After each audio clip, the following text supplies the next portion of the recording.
After all the mapping activities are completed, you can proceed with the translation of your national files. To translate your file, click on the Translate File option under the Map menu.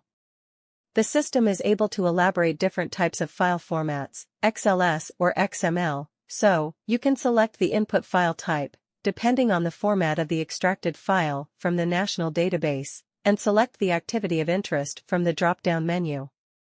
The Upload File button will be activated to allow you to select a file from your file system.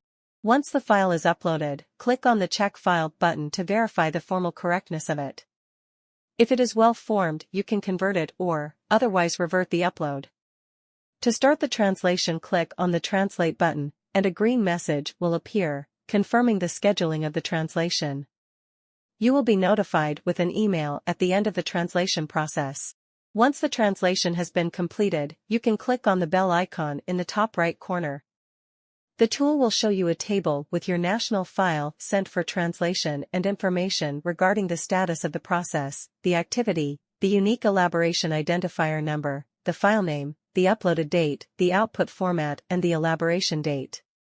We can see that the elaboration is finished and we can download the original file, using the green button, download the translated file, using the yellow button, or delete it, using the red button.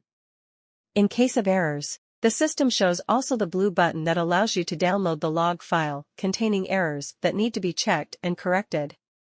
In this case, you must implement their corrections and repeat the national file translation process.